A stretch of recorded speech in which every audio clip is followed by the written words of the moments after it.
మీ ఎలాంటి వ్యాపార ప్రకటనలకైనా వెంటనే మా ఛానల్ సంప్రదించండి.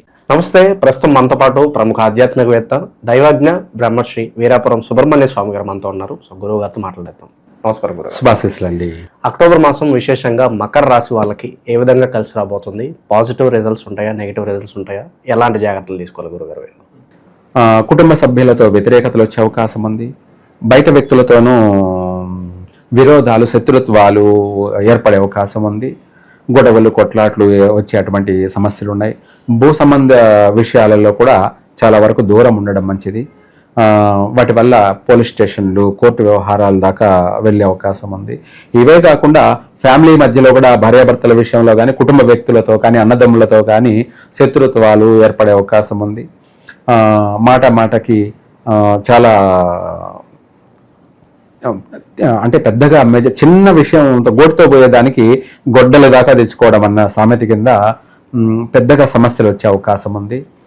ఇదే కాకుండా భార్యాభర్తల మధ్య కొంతమందికి ఎడబాట్లు, కోర్టులో పడి అనుభవిస్తున్నటువంటి వాళ్ళు ఆ కోర్టు సమస్యలు దీర్ఘకాలికంగా పీడించే అవకాశం ఉంది. ఎవరితో అయినా కూడా మాట్లాడేటప్పుడు కఠినంగా మాట్లాడకుండా సౌమ్యంగా మాట్లాడడం, ఓర్పుగా ఓపికగా వ్యవహరించడాలు, చాలా జాగ్రత్తగా నడుచుకోవడం మంచిది. ఇదే కాకుండా దీంతోపాటు ఆరోగ్యపరమైనటువంటి విషయాలలో కూడా చాలా ముందు జాగ్రత్తగా ఏదైనా సరే కేర్ తీసుకోవడం మంచిది, జాగ్రత్త పడడం మంచిది. ఇదే కాకుండా వాహనాలు కొనే విషయాల్లో వాహనాలు కొనద్దు ఈ ఆశ్వేజ మాసంలో. ఎందుకు ఇదంతా కూడా మనం ప్రతి రాశి కూడా చెప్తున్నాము అంటే, ఈ దసరా మాసం కాబట్టి దసరా నవరాత్రుల్లో ఇవన్నీ చూడాల్సిన అవసరం లేదు, ఇవన్నీ కూడా చూడాల్సిన అవసరం లేదు. విజయదశమి అన్ని విజయాలే అని చెప్పేసి కూడా చెప్పేవాళ్ళు ఉంటారు. అది కరెక్టే కాదన్ను, అలా అనేసి అందరికి కాదుగా. ఇప్పుడు దేవుడి దగ్గరికి వెళ్ళి దేవుడి దగ్గరికి పోయి దర్శనం చేసుకొని వస్తువు కూడా ప్రమాదాలు జరిగిన వాళ్ళు చూసుకుంటే కోకొల్లలు. మరి ఏమిటి ఇక్కడ అంత చిక్కని రహస్యాలు ఏమిటి? దాన్నే అది ఎంతో బ్యాడ్ టైం అని అర్థం. ఏమిటి? ఎంతో అది పూడ్చలేనటువంటి బ్యాడ్ టైం అని అర్థం. గండాలు ఉంటుంటాయి, ఏది ఆయుష్ గండాలు. అది ఇంకా వాళ్ళ జీవితంలో రాసేసి ఉంటాడు, ఇది ఫిక్స్ అని చెప్పేసి. అటువంటి వాటిని మనం జాగ్రత్త పడాలి, అటువంటి సమయంలోనే జాగ్రత్త పడాలి. సరే, అది దాని విషయం చాలా వివరణ ఉంటుంది, మనం అంత చెప్పే సమయం కూడా కాదు. ఇక్కడ ఏది ఏమైనప్పటికీ తప్పించుకు తిరుగుబాటు దన్నుడు సుమి అన్నట్టుగా అన్నిటి నుంచి మనము తెలివిగా జాగ్రత్తగా నడుచుకోవడమే దీనికి ఒక పరిష్కార మార్గం. వీటన్నిటికన్నా మించి వీళ్ళు అధికంగా భక్తి మార్గంలో ఉండడం వీళ్ళని ఎంతో కొంత కాపాడుతుంది. మనకు చేసుకున్న వారికి చేసుకున్నంత మహాదేవ అన్నట్టుగా మనం చేసిన దాన్ని బట్టి ప్రాణం పోవాల్సిన దాంట్లో చిన్న ప్రమాదంతో బయటపడతాం. అది వాస్తవం.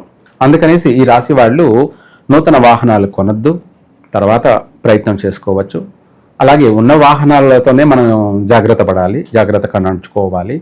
ఎందుకంటే గతంలో తీసుకున్నప్పుడు అవి ఎప్పుడు తీసుకున్నారో ఏమో, ఏ టైంలో తీసుకున్నారో అనేది కూడా తెలియదు. కాబట్టి వాళ్లకు ఊహించినటువంటి వాహన ప్రమాదాలు, శారీరక గాయాలు, ప్రాణ నష్టాలు కూడా జరిగే అవకాశాలు ఉన్నాయి. కాబట్టి జాగ్రత్త ఉండడం మంచిది. ప్రతిరోజు దైవ దర్శనం చేసుకోకుండా బయటికి వెళ్ళొద్దు.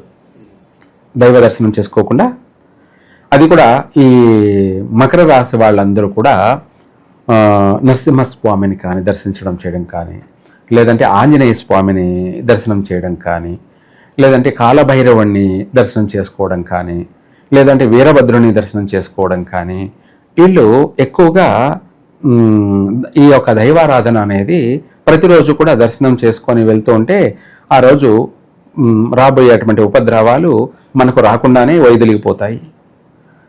చక్కగా మనము అన్నిట్లోనూ అధిగమించగలుగుతాం, రాణించగలుగుతాం, అభివృద్ధి చెందగలుగుతాం. ఇది మకర రాశి వాళ్ళు. సంతాన విషయంలో కూడా చాలా జాగ్రత్తగా ఉండాలి. వీలైనటువంటి జాగ్రత్తలు పాటించుకోవడం మంచిది. అలానేసి మరీ ఓవర్గా భయపడిపోయి కంగారు పడిపోవడం అవసరం లేదు. మనము ఓర్పుగా ఓపికగా ఏది చేయాలి ఏది చేయకూడదు అనేది తెలుసుకొని ఆచరించడం మనకు కలిసి వస్తుంది, లాభదాయకంగా ఉంటుంది. ఒకవేళ లాభం లేకపోయినా పర్వాలేదు, కానీ నష్టం లేకుండా ఉంటే చాలు, అదే 10,000. ఈ రాశి వాళ్ళకి ఉద్యోగాల విషయంలో కొత్తగా ప్రయత్నం చేసేవాళ్ళు చేయకపోవడం మంచిది.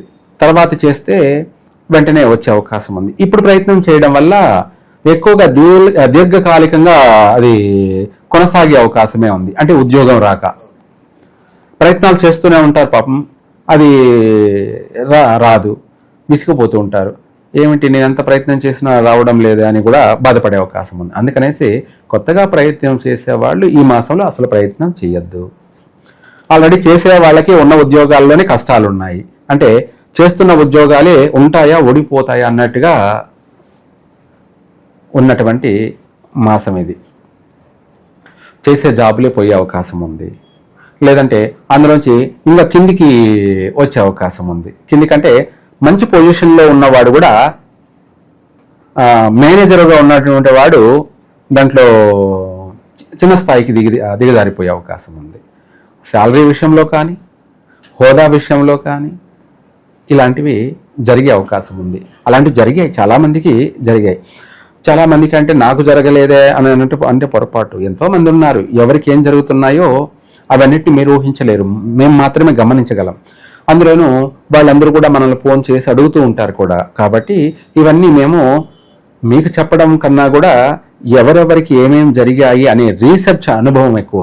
రీసెర్చ్ ఒక మకర రాశి, మకర రాశి వాళ్ళు ఉత్తరాషాఢ నక్షత్ర జాతకులు, శ్రవణ నక్షత్ర జాతకులు, ధనిష్ట నక్షత్ర జాతకులు, వీళ్ళు ఎవరేం చేస్తున్నారు, ఎవరు ఉద్యోగంలో వచ్చింది, చేస్తున్న వాళ్ళు ప్రమోషన్ పొందారా లేరా, లేదంటే ఎంతమందికి ఉద్యోగాలు పోయాయి, ఇవన్నీ వాళ్ళు మనలోకి ఫోన్ చేసి ఇట్లా ఉన్న ఉద్యోగం పోయింది గురువు గారు అని అడుగుతుంటారు కదా. అలాంటి వాళ్ళు ఎంతమంది సంఖ్య, ప్రమోషన్ వచ్చిన వాళ్ళు ఎంతమంది సంఖ్య, ఉద్యోగం వచ్చిన వాళ్ళు ఎంతమంది సంఖ్య, ఇలాంటివన్నీ కూడా మాకు ఒక డేటా అంటారు. ఏమంటారు?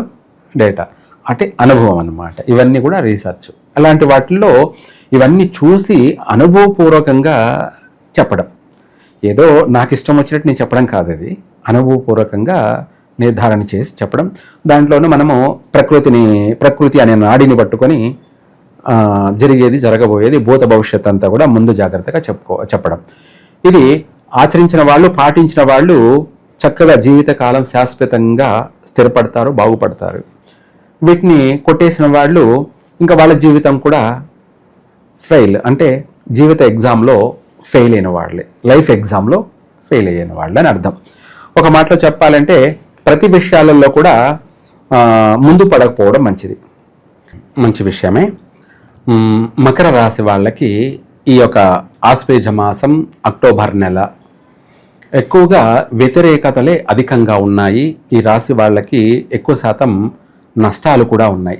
దానికి తోడు మొన్న చంద్రగ్రహణం వల్ల వ్యయము, మళ్ళీ ఇప్పుడు నిన్న సూర్యగ్రహణం వల్ల కూడా, ఈ యొక్క ఆదివారం అమావాస్య సూర్యగ్రహణ ప్రభావం వల్ల కూడా వీళ్ళకు నష్టాలే ఉన్నాయి. వాస్తవంగా చెప్పాలి అంటే, ఒక మాటలో చెప్పాలి అంటే, ఏటుకి ఎదురెదడం అంటే నీళ్లు పారుతుంటే ఎదురుగా ఈదామంటే ఎంత ఈదినా అక్కడే ఉంటారు, ఎంత ఈదినా అక్కడే ఉంటే అక్కడ ఉన్నా పర్వాలేదు, కొట్టుకుపోయే అవకాశం కూడా ఉంది. అంటే ఈదలేక కొట్టుకుపోయే అవకాశం అన్నట్టుగా ఈ రాశి వాళ్ళకి, మకర రాశి వాళ్ళకి గ్రహణ ప్రభావం వల్ల కూడా వ్యయం అంటే లాస్, నష్టాలు అధికంగా ఉన్నాయన్నమాట. ఈ రాశి వాళ్ళు ఇంపార్టెంట్ పనుల్లో చాలా జాగ్రత్తగా నడుచుకోవాలి. అంటే తెగిపోయేటి కూడా ఇంకా కొనసాగుతూ ఉంటుందన్నమాట, సీరియల్ లాగా సంవత్సరాల తరబడి కొనసాగే అవకాశమే ఉంది. అందుకనేసి ఏది ఏమైనా మన మాట, మన నడవడిక మనల్ని కాపాడుతుంది. కాబట్టి జాగ్రత్తగా ఉండడం మంచిది. ఈ మకర రాశి వాళ్ళు చాలా జాగ్రత్తగా ఉండడం మంచిది. ప్రతి విషయాలలో కూడా వ్యతిరేకతలు అధికంగా ఉన్నాయి కాబట్టి, శత్రుత్వాలు అధికంగా ఉన్నాయి కుటుంబ వ్యక్తులతోనూ బయట వ్యక్తులతోనూ. కాబట్టి వీళ్ళు వీలైనంత వరకు ఈ గ్రహణ ప్రభావాల వల్ల కూడా ఇబ్బందులు ఉన్నాయి కాబట్టి దాన ధర్మాలు చేయడం చాలా మంచిది. ఆ దాన ధర్మాలు ఏమిటి అంటే, నవధాన్యాలు కలిపి దానం చేయడం బెటర్. నవధాన్యాలు అంటే ఒక్కొక్కటి కాకుండా 9 ధాన్యాలను కలిపి నవధాన్యాలను కలిపి ఒక నలుపు జాకెట్లో కానీ లేదంటే ఎరుపు జాకెట్లో అయినా సరే, ఇక్కడ నక్షత్రాల ప్రకారంగా చెప్పుకుందాం. ధనిష్ట నక్షత్రం వాళ్ళైతే ఎరుపు జాకెట్లో ఈ నవధాన్యాలు పెట్టి దక్షిణ తాంబూలంతో దానం చేయండి.